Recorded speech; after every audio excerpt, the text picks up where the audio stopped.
let me go to Republican strategist and conservative radio talk show host Lenny McAllister. Lenny, good morning. And you're just as good on television as you are on radio, okay?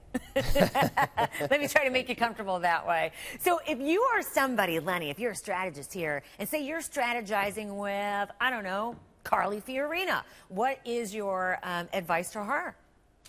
Right now, to be telling Carly, listen, you've been able to gain a lot of momentum by showing that you're the adult in the room. You have strategies, you have poise, you have presence. Continue to give good ideas, continue to have that presence that people can have confidence in. Wait for your opportunity to take on Donald Trump. Don't try to rush it. If it's not there naturally, don't take it. People are gaining momentum, people such as Carly Fiorina and Ben Carson, because they're being slow and steady and consistent, not being rushed and trying to do the Donald Trump. There's only one Donald Trump. Let him be Donald Trump. You be who you are, Carly. That's why people are gaining momentum and getting behind you. Hey, what would happen, Lenny, if, say, they all got together and said, now, nobody say anything bad about Donald Trump, and he may not have to respond to any of us, because then what would he do? He would pick a fight. And that would be a very You think so? interesting Because he strategy. says he's going to behave, but it depends on what somebody says about him.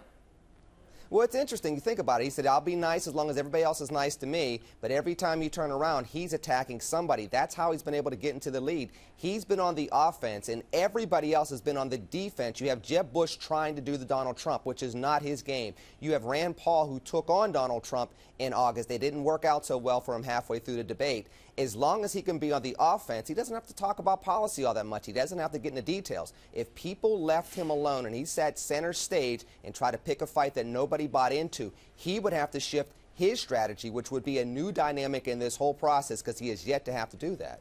So, Lenny, even at 7:30 here in the morning, if you are part of their campaign or their team members, are you there in the hall already? Are you already trying to get used and comfortable to the surroundings? And what are they telling each other?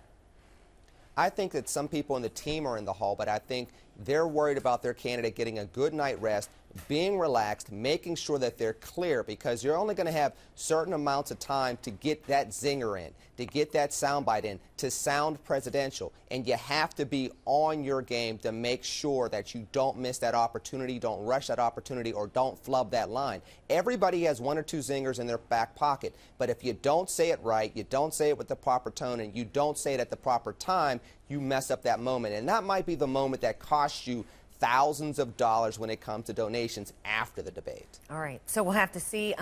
Any guesses here if Donald Trump ends up going after any of the moderators, much like after the Megyn Kelly thing, or if it's going to be more about the other candidates going after each other? No, I think that he might go after the moderator. I think he might go after Hugh Hewitt. If you remember in 2012, that's how Newt Gingrich got a lot of momentum to win South Carolina. Donald's already gone after Hugh. I would not be surprised within the first 10 minutes he goes after Hugh again and says, here we go again with the gotcha questions, and tries to make it Trump versus the media to try to get people in the hall and in America on his side once again.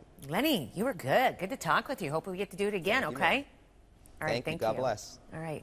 And you can catch both of the debates, the earlier one and the prime timer, as we're calling it, on our sister network, CNN. So 6 p.m. Eastern, and that will be followed by what they're calling round 2 at 8 p.m. Eastern.